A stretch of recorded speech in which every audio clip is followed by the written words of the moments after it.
pessoal! Eu sou a professora Érica Canejo, bióloga e professora de ciências de ensino fundamental. E nós chegamos finalmente na terceira aula sobre o sistema endócrino. Se você não assistiu alguma das aulas anteriores, eu vou deixar aqui um card com um link encaminhando para as primeiras aulas. Na aula de hoje nós vamos falar das glândulas que faltaram. Nós vamos falar das suprarrenais, nós vamos falar do pâncreas e nós vamos falar dos testículos e dos ovários. Quais são os hormônios produzidos para cada uma dessas glândulas e a atuação deles no nosso organismo. Então vamos começar a nossa aula?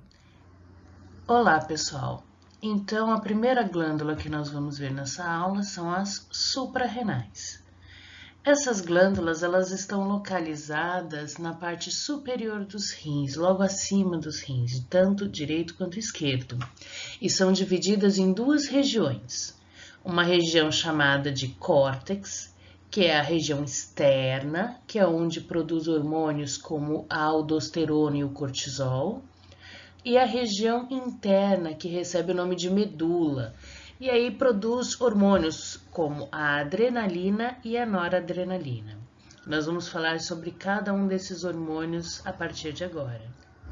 Então, começando com os hormônios produzidos na região do córtex da suprarrenal. Então, nós temos o cortisol, que é um hormônio liberado quando você está numa situação de estresse. E o que ele faz? Ele atua induzindo a produção de glicose a partir de proteínas e gorduras. Então, eu posso dizer que esse hormônio, ele aumenta a glicemia do corpo e reduz inflamações e alergias. O outro hormônio produzido na córtex é a aldosterona. Ele está relacionado com a reabsorção dos íons de sódio e a excreção do íon potássio nos rins. Então, o que ele provoca? Ele aumenta a pressão arterial e a volemia.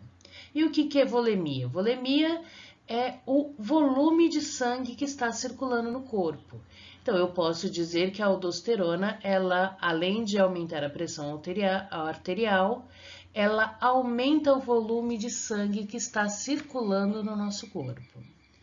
Já os hormônios produzidos na região da medula das suprarrenais, nós temos a adrenalina, que vai preparar o organismo para quando nós temos uma situação de estresse, então acaba contraindo os vasos sanguíneos, então o que a gente chama de vasoconstrição. Aumenta a taxa de açúcar no sangue. Lembra, açúcar, nós estamos falando de glicose, que usa para poder fazer a respiração celular e produzir energia. Então, aumentando essa taxa de açúcar, você vai permitir com que as células recebam essa glicose e produzam mais energia através da respiração celular. E ele também redistribui o sangue para os órgãos e músculos, principalmente órgãos como o coração e os pulmões e a região dos músculos, porque num momento de estresse você pode precisar dessa musculatura, tanto para enfrentar aquele estresse ou quando fugir, né, a reação de luta ou fuga. Outro hormônio produzido na medula é a noradrenalina, que vai trabalhar junto com a adrenalina como a resposta a esses momentos de estresse. O que ela vai fazer? Ela vai provocar a taquicardia, que é o aumento dos batimentos cardíacos, então acelera os batimentos cardíacos e consegue controlar, manter a pressão sanguínea em níveis normais. A próxima glândula que nós vamos ver agora é o pâncreas. O pâncreas ele está localizado na cavidade abdominal do lado esquerdo e é uma glândula que nós chamamos de glândula mista. O que significa isso? Ela tem funções endócrinas e exócrinas. Função endócrina. Qualquer glândula ela é chamada de endócrina quando a substância produzida por ela é liberada na corrente sanguínea, então age dentro do nosso corpo. exócrina é quando essa substância ela é colocada para fora do nosso corpo, para o meio externo. Então, por exemplo, as nossas glândulas sudoríparas, né, que eliminam suor para fora do nosso corpo, na nossa pele. As nossas glândulas salivares, elas produzem saliva. Ah, professora, mas a saliva fica dentro da boca. Mas essa região, né, do tubo digestivo completo não é considerado interno, é considerado externo, não está por dentro das nossas células, né? Então é um tubo que passa por nosso corpo. Então por isso que é considerado uma glândula exócrina. E quais são os hormônios produzidos pelo pâncreas? Então na sua função endócrina, ele produz dois hormônios, a insulina e o glucagon. Agora, como porção exócrina, nós já vimos, é quando ele produz o suco pancreático, que ele vai liberar e vai auxiliar no processo de digestão. Então, falando sobre os hormônios produzidos no pâncreas, o primeiro que nós vamos falar é a insulina. A insulina ela é produzida nas células beta das ilhotas de Langerhans, que são células especiais que tem no pâncreas. E é um hormônio que ele ajuda a diminuir a taxa de glicose no sangue. Como que ele faz isso? Ele vai permitir a passagem da glicose para o meio intercelular, aumentando a permeabilidade da membrana a essa glicose. No fígado, a insulina ela vai promover a formação do glicogênio. Então, eu digo, né, resumindo, que a insulina ela tem uma ação hipoglicemiante, ou seja, diminuir a quantidade de glicose no sangue.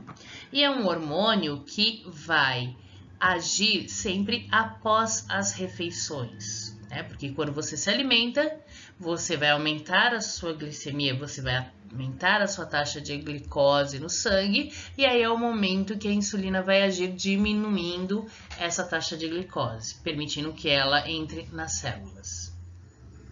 Então, o segundo hormônio produzido no pâncreas é o glucagon. O glucagon ele tem uma função inversa da insulina. Ele também é produzido nas ilhotas de Langerhans, só que nas células alfa. E a sua ação é hiperglicemiante. O que quer dizer isso? Ele vai aumentar a taxa de glicose sanguínea. Então, enquanto a insulina ela diminui a taxa de glicose, o glucagon ele vai aumentar a taxa de glicose. E como que ele vai fazer isso? No fígado, o glucagon ele vai estimular a transformação do glicogênio que foi produzido lá pela insulina. Então, vai transformar esse glicogênio em moléculas de glicose. Ele quebra, né, o glicogênio, formando várias moléculas de glicose. E essas moléculas de glicose vão ser enviadas para o sangue.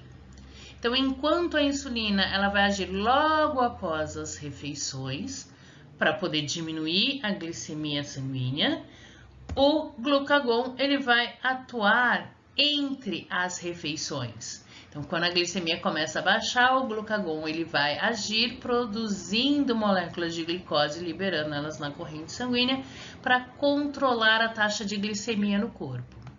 E finalmente nós chegamos no último par de glândulas, né, que são as gônadas. Nós temos as gônadas masculinas e femininas. Nas gônadas masculinas, nós temos os testículos. Eles estão localizados no interior da bolsa escrotal e eles têm influência, eles recebem influência de hormônios produzidos pela adenohipófise, que nós vimos lá na nossa primeira aula do sistema endócrino. Que hormônios são esses? O FSH e o LH. Então, como agem esses hormônios, né? Então, o FSH, ele vai estimular a produção dos espermatozoides e o LH vai ser o responsável pela produção de testosterona. A testosterona é o hormônio sexual masculino, ele é responsável pelo aparecimento de barba, dos pelos pubianos, o engrossamento da voz, desenvolvimento da musculatura, que são aquelas características sexuais secundárias masculinas. Ele também é responsável pelo amadurecimento dos órgãos genitais e a libido sexual. Já as gônadas femininas, nós temos os ovários. São 2 ovários no corpo de cada mulher. Eles estão na região inferior da cavidade pélvica e produzem 2 hormônios, o estrógeno e a progesterona. Os ovários, eles, assim como os testículos nas gônadas masculinas, eles também sofrem a influência do FSH e do LH. Então, como que esses hormônios vão trabalhar nos ovários, né? O FSH, ele vai induzir a formação dos folículos ovarianos. E esses folículos que serão responsáveis pela produção do outro hormônio que é produzido no ovário, que é o estrógeno. E aí, conforme vai aumentando esse estrógeno, aumenta também a liberação do LH. E esse LH que vai promover a ovulação e a formação do corpo lúteo. E que vai produzir um outro hormônio, que é a progesterona. Portanto, os hormônios produzidos no ovário são o estrógeno e a progesterona. O FSH estará relacionado à produção do estrógeno e o LH à produção da progesterona. E qual vai ser a ação desses hormônios, né? O primeiro deles, o estrógeno, como eu já falei, ele é produzido lá nos folículos ovarianos e tem como função o aparecimento das características sexuais secundárias femininas. Então, o que é isso? O surgimento dos pelos pubianos, acúmulo de gordura em algumas regiões do corpo, desenvolvimento das mamas. Ele vai estimular o desenvolvimento do endométrio para receber um embrião, caso ocorra uma fecundação. E também induz o amadurecimento dos órgãos genitais femininos. Também age na libido sexual. Já a progesterona, que é produzida lá no corpo lúteo, ele vai agir junto com o estrógeno, preparando a parede do endométrio no útero para recebimento do embrião e também estimula o desenvolvimento das glândulas mamárias. Então, pessoal, hoje nós terminamos a nossa aula por aqui. Hoje nós terminamos aquela série de 3 vídeos sobre o sistema endócrino. Na aula de hoje nós falamos sobre as suprarrenais, o pâncreas e os ovários e testículos. Nós falamos algumas características de cada uma dessas glândulas e principalmente quais são os hormônios produzidos por eles e a ação deles no corpo humano. E na próxima aula nós vamos falar do crescimento, desenvolvimento e transformações do ser humano nas diferentes fases da sua vida. Nós vamos falar desde do recém-nascido, da infância, chegando na fase da puberdade e adolescência, até a fase adulta e velhice. Vocês têm alguma dúvida? Deixem aqui nos comentários. Não se esqueçam de fazer as atividades da plataforma. E até a próxima, pessoal!